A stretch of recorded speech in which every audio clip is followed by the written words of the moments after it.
Ladies and gentlemen, welcome back to the Moonshot NFT Podcast. It is fantastic to see you. It's been a few months, and to quell all the rumors from the get-go, no, we are not dead. No, we have not gone bankrupt. We have simply been working under the radar on acquiring as much NFT market knowledge as possible. Here with my wonderful co-host, Matt. Matt, how you doing? I was well until I realized that you want lots of NFT market knowledge, and I feel like I have a distinct lack of NFT market knowledge. But aside from that, I'm well. And it has been a break, as you say, but very pleased to be back. Very, I think as one thing that will hopefully come out of this is that you can either sit around to wait for stuff to happen, or you can actually, take action and make some stuff happen. And I think that's something I've been thinking about on the journey here, and so true in all aspects of life. So I think let's bring some energy back to NFTs and investing and see what we can do. Absolutely. I could not agree more.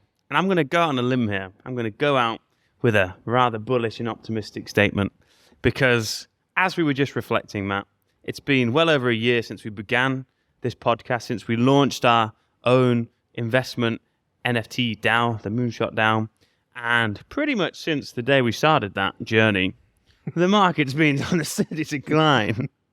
So the word omen springs to mind. However, I refuse to believe that. And whilst we have gone through now a very extended period of market downtime for all manner of reasons, not just NFTs, all asset classes pretty much have been struggling. And I'm going to say now that I believe we could potentially be in a fantastic window of opportunity, which we're going to explore here. But it's no surprise to anyone that all of the big collections right now are at some of the lowest prices they've ever been. I feel like I've said that on almost every NFT podcast, but they keep on going. And therefore, whilst this is a potentially tumultuous time, I think now is where the opportunities really do lie. We've been sat on a lot of cash in our Moonshot DAO, ready to deploy, ready to make a final few purchases. And as the great Warren Buffett once said, when there's blood in the streets, it's when you got to be greedy. When others are fearful, that's when you've got to go in. And that's when the opportunities are around. So, don't get me wrong, huge area of high risk. Plenty of projects I think could go bust. Who knows which way the NFT market's going to turn. But I think now is the time where a few highly calculated plays on the projects that you really, truly back for very good logical reasons. I mean, who knows how much longer it's going to go down. I don't think it'll be for that much longer, but I'm getting a sense, a tingle that there's opportunities around. What do you think? Well, I do agree. And I think that now is certainly in my one man's opinion, it's not the time for brand new mints. I think I'm just not interested in new projects. I mean, there's not that many of them now anyway, or certainly not compared to what there was when we first started this. But there are still some, and actually that reminds me. I think 2 or 3 days ago, I read that over $750,000 worth of NFTs had been lost on a new mint, a new project linked to the Gutter Cat gang. Complete, some sort of scam. Don't know enough about it to go into any detail whatsoever, but a lot of wallets got drained. And so, the tweet I saw was this stat that, over $700,000 have been, worth of NFTs have been lost because of that. And it was this person was reminding people to use a hot wallet with nothing in it for brand new mints, and so the fact that, that's, it's not an insignificant or sort of unimportant fact that scammers wouldn't be around if there wasn't still some money to be had. Do you know what I mean? So the fact that someone is doing that, someone is spending their time and managed to, they're now $750,000 more wealthy because of it. Obviously not in the way that we would recommend to make money, but the fact that that's still happening does prove that there's still a lot of money being moved, and there's still a fortune being moved every day. Definitely with a smaller group of people, but I agree. I think it's not the time for new projects, but it is. I mean, we've got a good example, and perhaps you could kind of share that actually when you do invest in the right projects, as we fortunately have done with the Moonshot DAO investment club, if you like, some of those are still holding, and so our value is still pretty strong at the moment. 100%. So to give our listeners a little insight into what's going on in the Moonshot DAO, by no means are we wildly in profit and rolling in dosh. However, we set this up back in April last year. If you calculate how much the market has dropped since then, it's very significant, 60, 70, 80, 90%. I mean, just in July at the moment compared to June, the market is down 23% already on what has been a very significant drop. However, the Moonshot DAO, as an investment club, is currently sat in profit. So we are like plus 2 or 3% when the market has gone basically minus 90. And the reason for that is very straightforward. One, we were exposed to a handful of assets. I think we have 5 holdings. And 2 of them were quite significant, what you would call, one's definitely a kind of blue chip, one's maybe not. But one was Logan Pauls Originals, which have held their value, currently 25 ETH floor, which is pretty much the equivalent to what we paid ours. We got ours for $47,000, so the floor is currently $50-ish thousand. And then the other one, our saving grace, has been a Chromie Squiggle. So a generative art piece, very renowned in the world of NFTs now, and we managed to get a fantastic offer on a ribbed Chromie Squiggle, and that is still currently held the majority of its value. We got it for 15,000 or something, and it's currently worth about 18. On top of that, we still have a big chunk of cash that we have held back whilst we wait for the market to drop. But thankfully, even though all these projects have gone down and they're way off what they have been worth at their heights, they have still significantly held their value. And it does go to show that if you can be involved with the projects that are seen to be value, have got that perceived value, have got, smart money in them almost, big investors, and have got a highly optimistic future, then even when things are going terrible, there's still hope.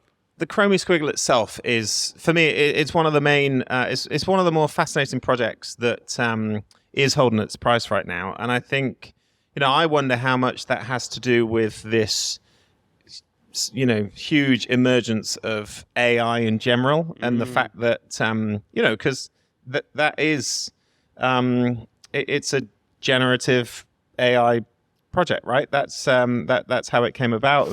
It was pretty early on in that sort of, when it was created. ChatGPT was not a thing, or certainly not it's crazy in that to way. think. And you think about how much AI is currently sort of changing the world to a large extent, or a small part of the world at least. And I think. Well, I don't know. I get the sense that that could be helping, that particular project sort of stay very sort of sought after and valuable, because the fact that has not plummeted like all the, like so many other projects, I just think that's a good sign. 100%. And so reflecting on the market in general and those 2 projects in particular, Logan Pauls Originals and the Chromie Squiggle, why do I think the market has completely dropped versus why have those who managed to hold their value? Well, one of the big reasons is over the last year with the market going down, what we have seen pretty consistently is NFT buyers leaving the market. So the demand has pretty much continually dropped, whereas the supply of NFTs in general has only just got bigger and bigger and bigger, because there are still new projects being released every single day. Existing projects are launching all of their additional projects, sub-projects, Bored Ape Yacht Club, for example, with the mutants, then the dogs, then the other side, and all this kind of stuff, just increasing, dilating their supply. But when the buyers are getting less, the demand is getting less, and the supply is increasing, what happens? The price naturally dips. So therefore, the few buyers that remain in the game are going to flock to the assets with the very high potential perceived value, or what they perceive to be the safest. Now, Logan Pauls ones, they retain a very high floor value. One, you could argue because of Logan Paul himself. 2, it's a very limited supply of 99 versus typical projects of the thousands. So just by default, the supply of them is super, super low. And then you have the Chromie Squiggle, which again is what we would call almost a, not quite archaeological status, but it's truly one of the original generative AI art platforms that has gone on to become so well renowned and highly revered by the top prestigious collectors who invest loads in scraping all of the best ones off the market. So they have achieved that kind of dominance in that sector, seen as the blue chip, and therefore perceived to be very safe. Hence why they've kind of held their value. They have. I think one of the, a big difference between a project like the 99 Originals by Logan Paul, he started that very much, what certainly got piqued my interest about that one is it's very much as an investment to then make more money because of by holding that NFT. Not just on the not so much on the trading of that NFT, which is perhaps what was more. That's the route people were going down with the Bored Apes and the Squiggles and sort of certainly any of the PFP projects. It was you bought to trade it, right? And you were kind of expecting or hoping that you might make money on the successful sort of selling of that particular NFT. With 99 Originals, by comparison, you kind of bought that to hold on to it, and with the hope that this small group of people, I think there's 79 owners out of the 99 tokens, would then collectively use that treasury. So there's just over $2 million worth of a fund there that's going to be invested. And, similar to our Moonshot DAO, the Originals is its own DAO, whereby those 79 people all have a vote. So there's 99 votes. Obviously, some people have 2-3 NFTs, so they've got multiple votes. But they will collectively decide how is that money going to be used to make more money. And actually, such is the market at the moment. Very similar to to why we've been a little bit quiet over recent months. Nothing has moved really in the 99 Originals project. They haven't, or we haven't, because we're part of it. We haven't spent any money really. I think there has been one investment in the last few months, which is now I think is now public information, so can be shared, and that is a small in the relatively small in that it's a $2 million plus pot, and $100,000 has been invested in this new part of SpaceX or something to do with SpaceX. But it's early days, and it could be I think it's still such an early sort of stage investment that it might not happen. There's lots of what ifs around it, but aside from that, nothing has happened whatsoever. So you might think, well, why would people want to hold on to it? And one of the things that's recently been clarified to the holders is that so with one of the tokens, a benefit of it was that 1% of Logan Paul's share of whatever money he earns from Prime, from the hydration drink Prime, would go to the treasury. And so so that's recently been clarified that basically whenever Logan Paul receives money from Prime, there's a contract, and it's all within the smart contract of the Originals project. He has to give 1% of anything he earns from Prime to the 99 Originals treasury. So what we don't know, and obviously it's kind of private and makes sense that he's not going to share this, but what we don't know is kind of what percentage Logan Paul owns of Prime. But the example that's kind of been shared among Originals holders is that if, hypothetically, Logan owns 20% of Prime, and if Prime at some point in the future sells for $5 billion, which there is some sort of sense to it. Sounds like a ridiculously high number to me. Fingers crossed. But I'm not in the energy drinks or, drinks market, so who knows. But if, hypothetically, they sell for Prime sells or is acquired at some point in the future by some enormous drinks company or whatever for $5 billion, Logan's 20% would be he earns $1 billion. Good for Logan. But he has to give 1% of that, so $10 million, to the Originals DAO treasury, which would then, then the Originals DAO would vote on how how that money is used. It could just get added to the kitty and reinvested in whatever other project to make, hopefully new investments. Or all of the 79 holders might all vote that they want to actually just take that benefit, and each holder gets like 101 or 100, essentially $100,000 because of that, which means at the moment, yes, it still costs 25 ETH is the minimum you can buy one for at the moment. But some people, I know that there have been some sold recently because of that very fact. Like, there's still 2 million quid in the kitty that can be used to make some successful investments.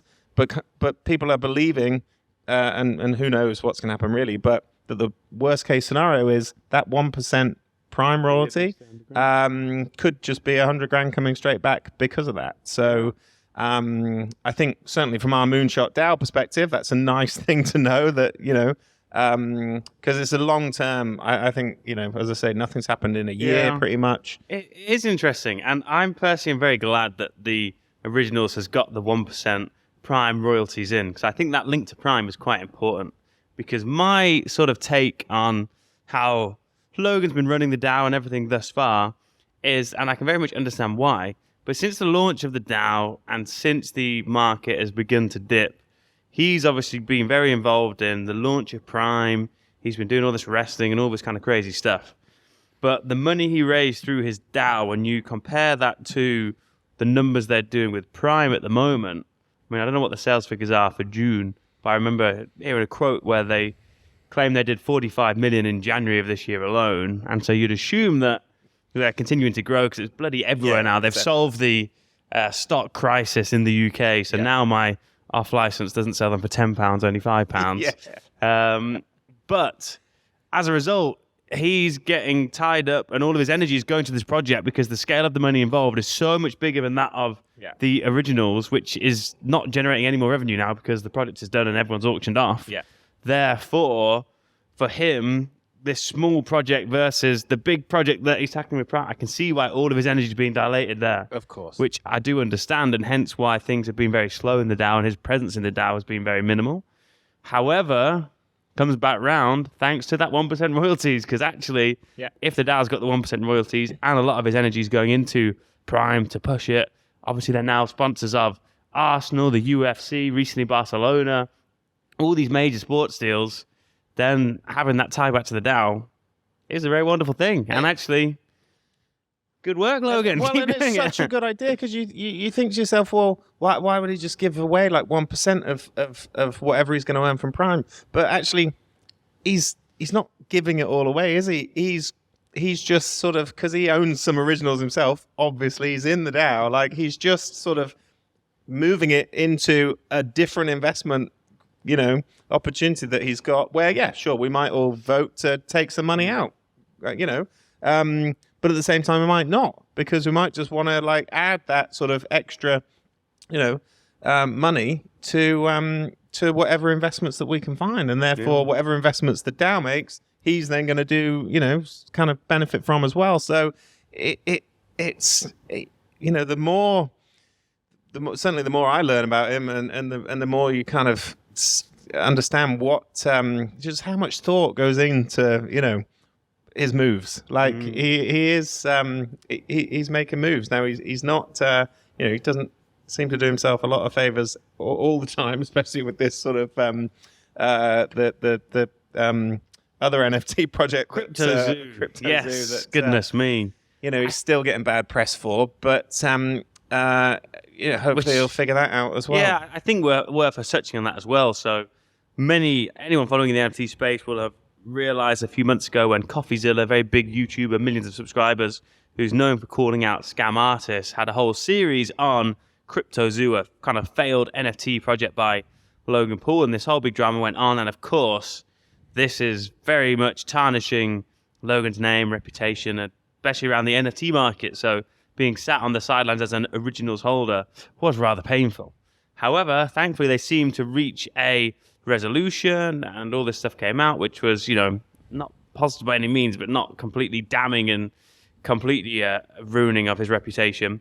And the light seemed to have been shone at the end of the tunnel. However, a few months down the line now, there's a few questions being raised around whether or not promises are being followed up on, and there's now just some ongoing stuff, which again, I'm not gonna lie, as a holder, an investor in a project which is fronted by someone, you'd think that with things like this, where they've come out publicly and said they're going to do X, Y, Z, but they would then crack on and do X, Y, Z and not kick the bucket down the line and now have the whole thing just circulated again when it could all have been avoided.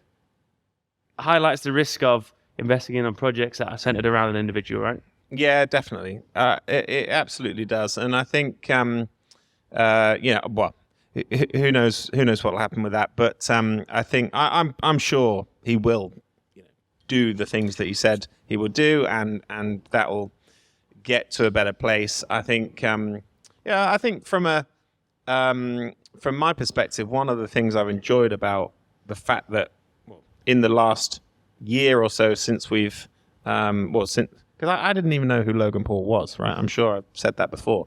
But since sort of, investing in the Originals project, and when I heard him speak at VCon 2022, which is the first time I've ever heard the guy or seen the guy. There's actually a lot you can learn. So the recent, especially anyone involved in business, the recent tour that him and KSI did to Australia, Prime, to go and generate a lot of interest for Prime over there. I'm sure it was maybe it wasn't the Australian one because he's been doing a Europe one, so I think it could have been in Italy. But you may have seen clips where there's loads of people in, mad hundreds of people in these outside places that they go to, and you may have seen the clips of them launching like Prime bottles at them. Which certainly caught my attention because it's like, angry fans and all this sort of stuff. It was all just a setup that they asked all of their, fans to like, throw these empty bottles at them. It did the rounds of that. Just to generate so much awareness because from a marketing perspective, that's just genius. They are clever minds. They are capitalizing really on this are. opportunity very, very well, which is super, super interesting. You remember that, like, sort of just there's so many different ways to market yourself or your business, and for me that was just like attention is where it's at, right? Exactly. That's such a good way to get attention. It was brilliant. Indeed. So one other thing that has happened since we last met here, Matt, was you ventured across the pond and actually went to VCon. And so VCon being the annual conference held by Gary V for all of the holders of his VFriend NFTs, your second one. And so this was a live NFT event that you only had access to through your NFT. Interested on your take of that event? Yeah, so that was a couple of months ago now in May. In May. Middle of May, and it was in Indianapolis, Indiana. Painful to get to from the UK, so no direct flights. Like it at the beginning, or sort of throughout the process, it really did feel like this was another kind of blunder from the VFriends team to their international audience. It was like they made it challenging. I don't think they did that on purpose by any stretch. I just don't think they think about international business that much. But we got there. And once we got there, it was similar to VCon 2022. It was the interesting thing, I think, or most interesting thing, is NFTs were hardly mentioned at all, which was very different from the first VCon. Because that was very sort of Web3, very NFT based, but that was when the market was just booming, and people were making huge amounts of money on NFTs, and the bubble was still super hot. It was. I guess, do you reckon that on reflection was a very genius play? Because actually, would less people have gone if it was more NFT focused, given just how much you see the interest in general drop at that time? Yeah, I think so. Gary was quite clear early on that this was what did he call it? He called it like a business pop culture super conference. Like, I don't even think NFTs were mentioned in his marketing of VCon 2023, which I do think was very much on purpose. I think truth be told, I don't think there were as many people at VCon 2023 as there were in 2022. I do think I don't know, and I don't think you'd ever find out the truth. Just didn't feel like it. But it didn't feel like it by any stretch. I mean, it was still held. Previous listeners might remember me talking about VCon 22, which was held in Minnesota, in a American football, in the whatever it's called, Minnesota Vikings American Football Stadium, and we said like it was really too big for what it was. Like, it felt, we were quite certain that it wouldn't be held in such a big stadium again. So we were wrong about that, because it was held in just as big a stadium, if not even bigger. So it was in the Lucas Oil Stadium, which is a big American football stadium, I guess. So it was hard to, so it's hard to gauge, like, were there more people, were there less people, because it's such a it's such a huge stadium. But it definitely felt like numbers were lower this year compared with last. So what's the setup? I'm trying to visualize it. So I'm imagining a big American football stadium. I'm assuming a lot of it takes place on the pitch? Yes, exactly. So on the pitch, so what they did this time was they cut the pitch in half with a big screen. So one half was the main keynote stage, shaped in a V, as you would imagine, with seating around, and like that was good. The keynote stage, where all of the kind of main speakers spoke from. Obviously, that's where Gary did all of his talks from. That was great. The access is brilliant. It's so laid back, relaxed. It's a really, really friendly, kind atmosphere. Like, the people genuinely are very, very nice people. But that is what he seems to have created with VFriends. That's very much on purpose, and it's worked. It's like, and you could tell. I mean, I haven't done this, but so many people met people in year one, and then were catching up with them, and meeting in year two. Yeah, and like so some real friendships have been made, like, very, very obviously. Which is what he loves about bringing people together. Speaking of friendships, you met the man himself. I did, and I did. I was very lucky on the Friday morning, because of the Gift Goat token that we own. He did a breakfast Gift Goat meeting. So it was the first time ever that I have met him. So that's shook his hand. That's quite interesting, because that's a great display of the particular NFT utility, right? Because you had the particular NFT, which out of all the VFriends tokens was the rare Gift Goat, which there's only 500 of or something. Yeah, 555. And therefore, at the event, you got to go meet him. That's a great real life utility. Which was amazing, to be honest, because I have watched him on YouTube and whatever, and I've seen him speak in person like 2 or 3 times, but to actually go meet him and say thank you and shake his hand, and the big takeaway from that was, and it's hard to, like, it really was a takeaway for me. It was a kind of significant realization, was he genuinely has time for everyone. Like, I could have stood and talked. I didn't really have much to say. But, few of us all sort of, he'll sign anything, take a picture, talk to you, like, but it was really kind of present. Do you know what I mean? Like, just, he does actually care about, people, and because he, anyone that follows his stuff, they may have sort of heard him say that, but, maybe as cynical as me, and you wonder when you just kind of watch these people on YouTube and they say these things, and you think, yeah, but really, what are you like, but honestly, just a nice bloke, like, really, really nice, but really just got time for you. You know when they say you should never meet your heroes, did it pay off in this sense? Well, I think what I realized was, and perhaps there's something sort of helpful from this as well, is my life didn't change at all because I met him. Do you know what? Like, it was nice, and I've now got a selfie on my phone that, I'm probably never going to look at again, or I don't look at often. So, was there really any benefit? No.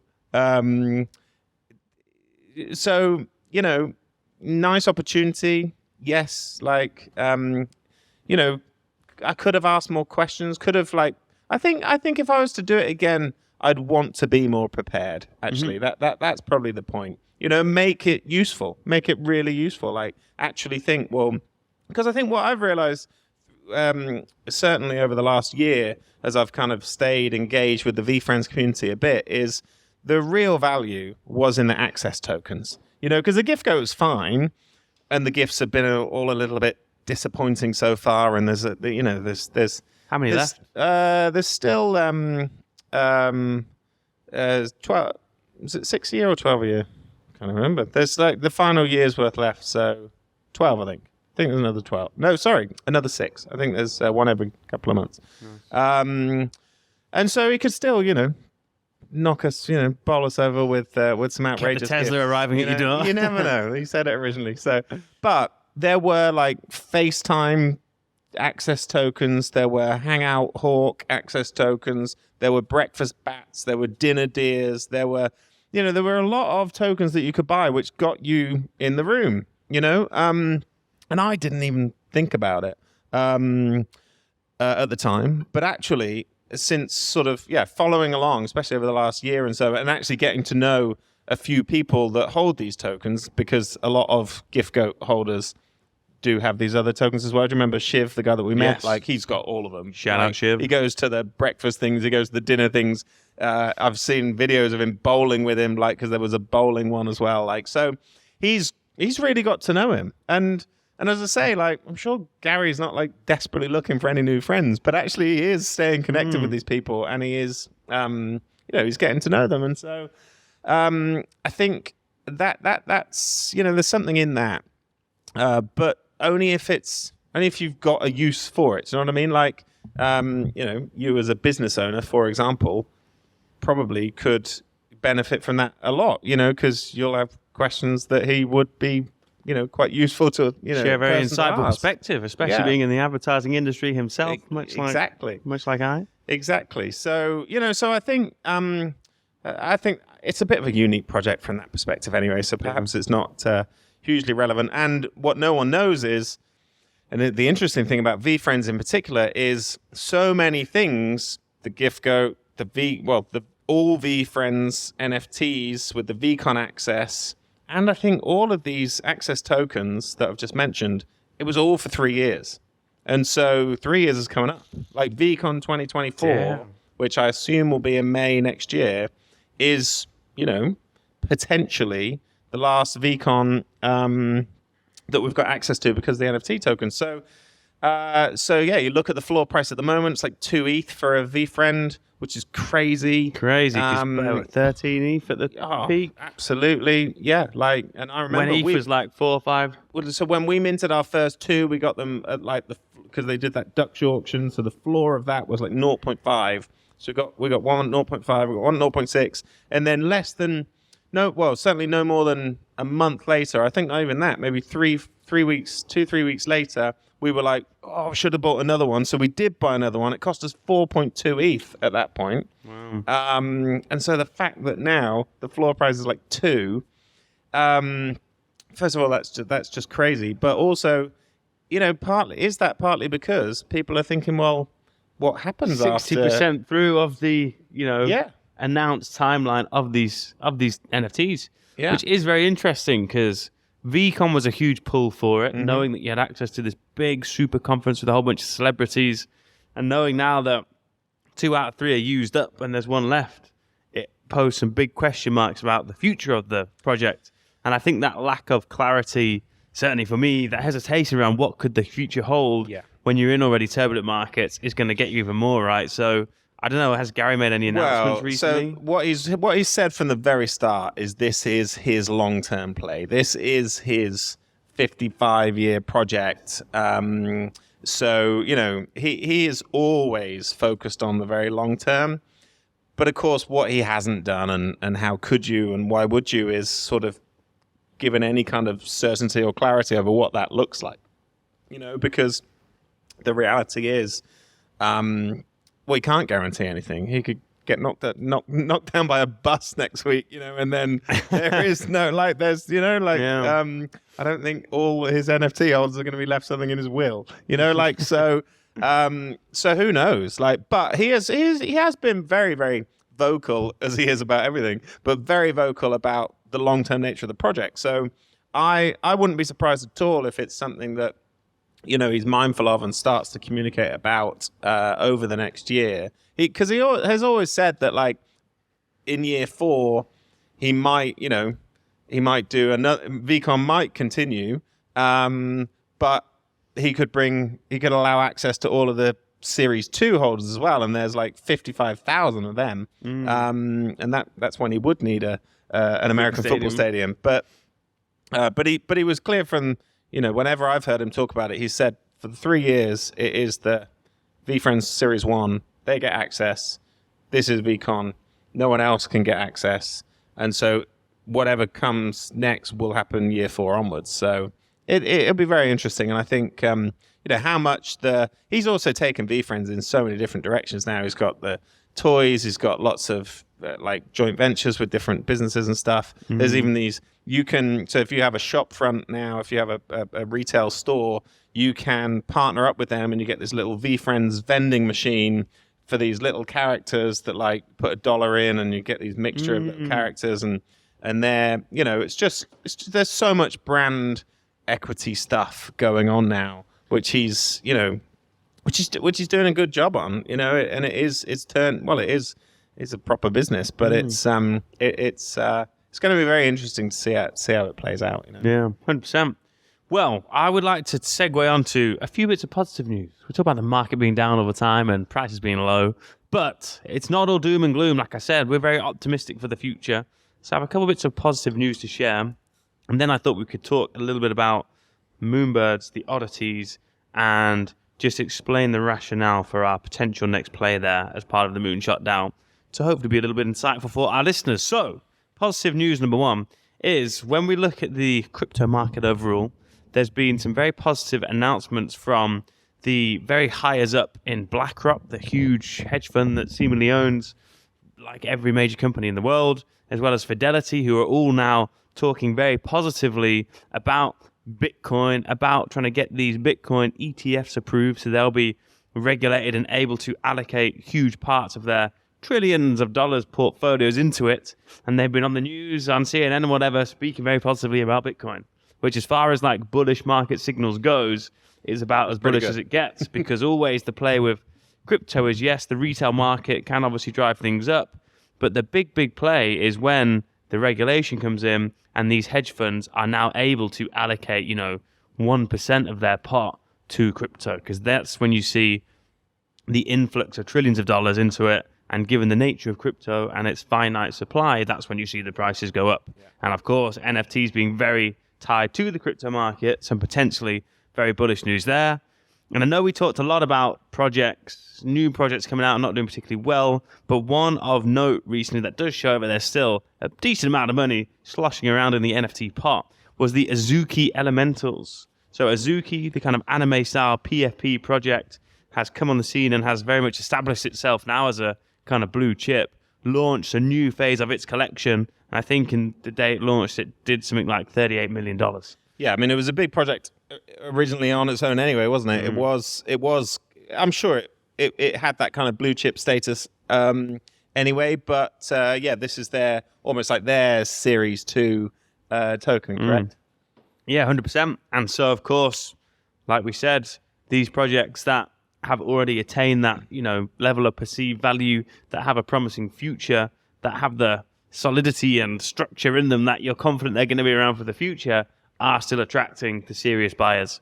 And so potentially lots of opportunities still sloshing around in the market. Yeah, I think that's important to remember, especially for people, if you think about how distant we've been from the NFT market over recent months.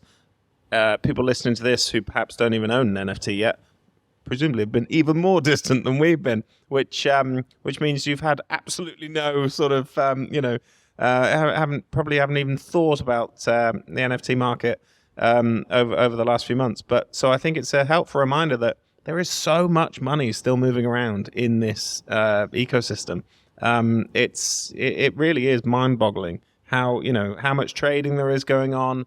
Yes, people are losing money, but for every one of them, people are making money still as well. And it's volatile, it's risky, it's all the things we talked about before, but it's still as much of an opportunity. And I think there is, the longer, there's more history to look back on. So there's more ways and information that you can educate yourself on to then make better moves in the future, 100%. And like I said at the start of this podcast, the time for searching out those opportunities is now. Like, we've sat on our hands for a while because we've known that the market has just been chugging along and there was potentially more pain to come. And, by any stretch, we absolutely could see a few more months of this. But now is the time to switch back into the gear. Now is the time to start looking, start doing your research and tuning in. Very much like we've begun to do with the trusty Moonbirds. So Moonbirds being a project that I myself am invested in, for a quick little disclaimer. But big project launched by Kevin Rose, very prestigious guy in the tech Silicon Valley sphere, the founder of Dig. And goodness me, I mean, he originally founded the Proof Collective, which was a member club, 1,000 number member club of elite NFT enthusiasts, artists, and just generally very cool people. And that absolutely shot up, didn't it? That got up to 100 plus now. Yeah, 100 plus ETH in a very short space of time. Proof Collective. It was one of those only 1,000 tokens, so small supply, but as you say, was just one of the quickest to take off. It was, and it just absolutely soared. And so as a result, when they announced they were releasing their PFP project, the Moonbirds, where people in the Proof Collective would get access first, and then the public would be able to mint them for 2 ETH, people went insane. And the Moonbirds launch minted out for 2 ETH, and almost immediately they were shot up to like 30 ETH floor. Yeah. I mean, I remember we were talking about getting one in the Moonshot DAO in the 20 ETH days. Yeah. We were so hyped by it, but of course we realized that would be a risky decision and held off. But nonetheless, they've been on a bit of a road. The price of Moonbirds has absolutely tumbled for a whole variety of reasons, general market reasons, a few miscommunications that we've discussed on this podcast before. However, they have recently, as of April this year, launched the next part of their Moonbirds project, which is a very interesting part, which I think, I really like it. And so what it is, it's called the Moonbirds Mythics. And so you had the original Moonbirds, and then they also launched this collection of the oddities. Yep. And the Moonshot DAO, we acquired one of these oddities. It was a collaboration with Gremplin, who is a renowned NFT artist. And they're these funny little creatures. And the Moonbirds holders could mint one, but then there were some on the open market as well. We picked one up on the open market. And it started to set the law for these Moonbirds mythics that were to come. So what Moonbirds have done is they have created this story, this lore around the Moonbirds, and they've begun to tell the story of, I think it's this mythical tree, and long story short, as a holder of either an oddity or a Moonbird, you can take your oddity to the center of the tree and burn him in exchange for one of these Moonbird mythics. Or if you're a Moonbird, you can nest your Moonbird, which means you basically lock it away in your wallet, and you receive a chance of getting one of these Moonbird mythics as well. And so it's begun a long process, which will take at least 400 days, where 25 oddities can be burned every day, and 25 Moonbirds are eligible to get a mythic from their being nested every day. And they've tied it in, the release of this new particular asset, interactive by either burning one or having to lock away your other one, and started to fuel this whole story and ecosystem around it.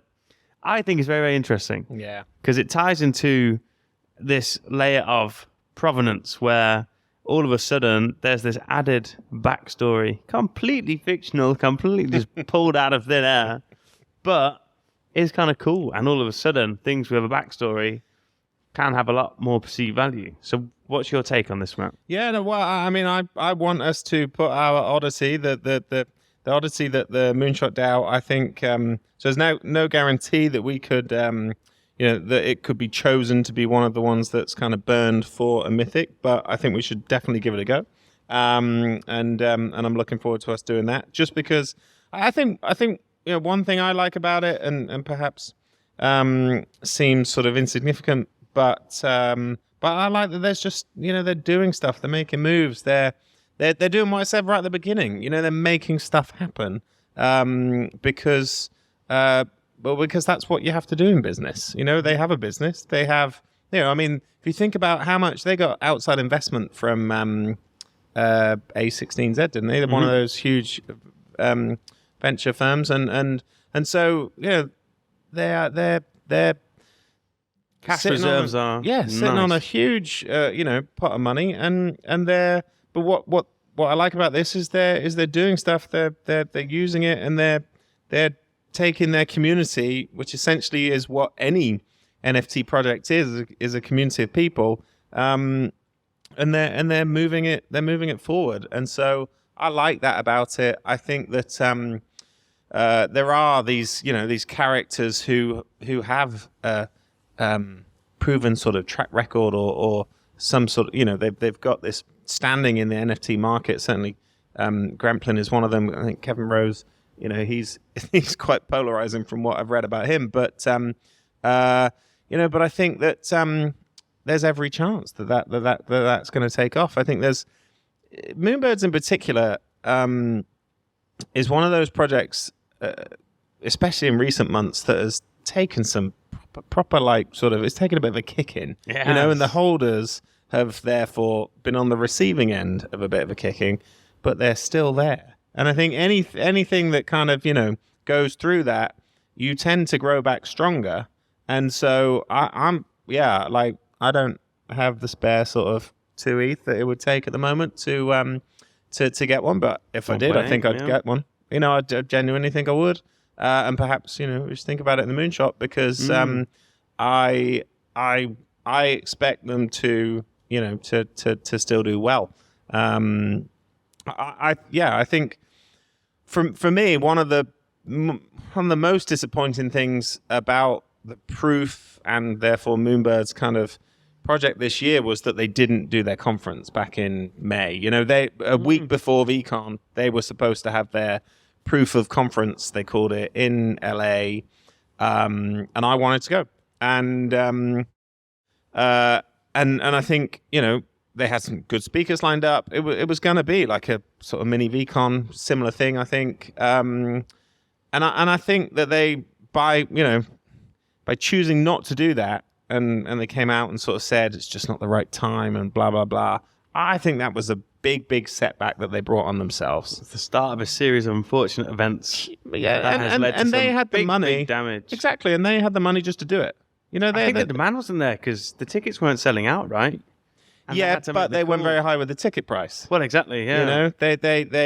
They didn't need, and of course, it's just almost like set up wrong in the first place, because they went so high with it. They misread they misread the appetite for tickets and the appetite to travel and all that sort of stuff, I think, especially pitching it at that price point. So, and it's hard to come back from that. I'm not saying it would have been easy just to say, oh, do you know what? 50% off. Let's fill this wherever they were going to have it with people.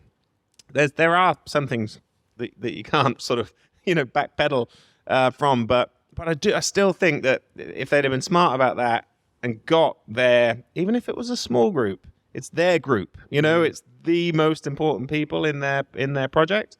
Get them in the room.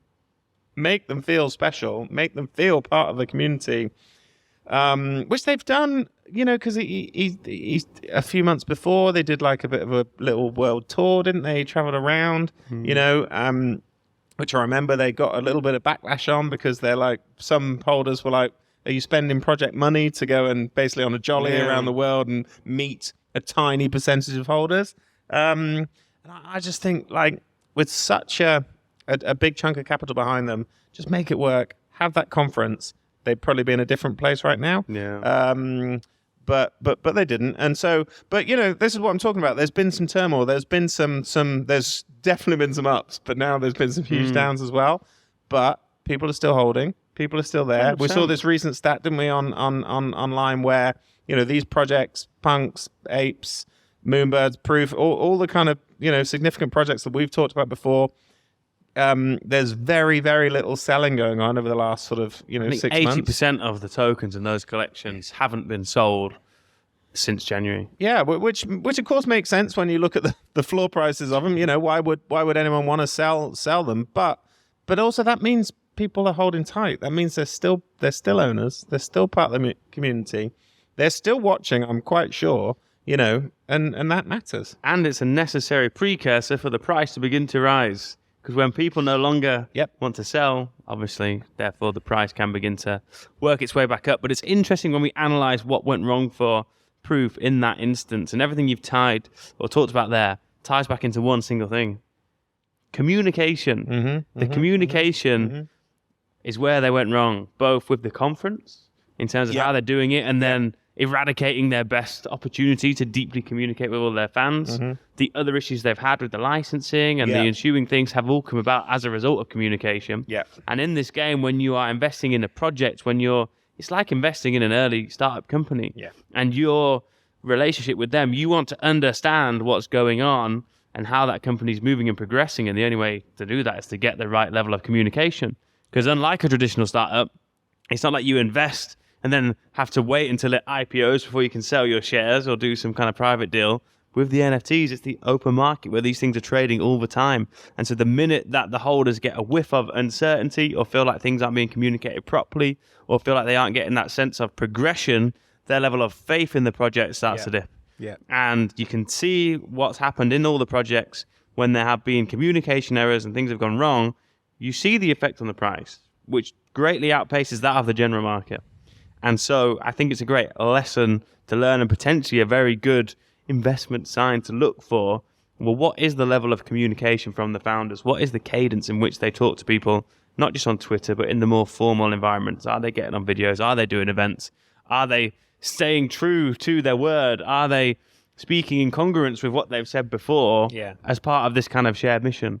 And are they speaking at all? Like Discord, again, something if you'd have mentioned to me 24 months ago, wouldn't have even know what it was. But the Discord app that all NFT projects were using as their sort of, their main communication tool. Like Gary V's in it every day in his V Friends, pretty much. But so many of these other people aren't, like it's one thing that frustrates me about like the Logan Pauls project. Like just put a message in there, like take your 20 seconds. Your assistants do it. Like exactly just say hi. Like if but again, his community is a little bit different because he's not trying to get followers. He's trying to bring people together to make investments and stuff. But it's basic. I mean, the funny thing is, it's got nothing to do with Web3 whatsoever. It's just the most basic business fundamental, communication. You get that wrong in any kind of business, it's not going to work. And so. I think that's an easy thing for you to do research on prior to getting involved in anything, right? 100%, it certainly is. So there we have it. Well, to round off this episode, we're back. We're in business and we're searching for opportunities. Now is the time to potentially make some plays. Not financial advice to your own research. Matt, any closing remarks for this episode? Just that. If anyone is sort of interested, looking, we still have our Discord. We'll put a link to it in the in wherever you're listening to this, so that you can seek it out and communicate with us. Because I still think that surely there are people out there with questions that don't know perhaps as much as they would like to know, and. We do, have a group of us. I'm thinking of my brother in particular, who is constantly on Discord. He's still heavily involved with NFT projects, especially any that involve photos, nudity in particular. Like he is bullish on a few photographers that are sharing some epic pictures. Very artistic, don't get me wrong. But that's in the NFT market, and they're doing exceedingly well. A lot of these photographers, and so within our sort of Moonshot DAO collective, we've people that that do know, and are kind of active in this market. And so I would just encourage anyone to get involved, join our Discord, ask some questions. Let's start to communicate, because as we said at the beginning, we're ready to move some stuff now, and get going. So I'd love to do that with a bigger group of people. Ready to pounce, absolutely. Ladies and gentlemen, thank you so much for tuning in. It's been an absolute pleasure. Like, follow, share, subscribe, join the Discord, and let's make some money. Let's make some money. Ladies and gentlemen, take it easy. As always, to the moon.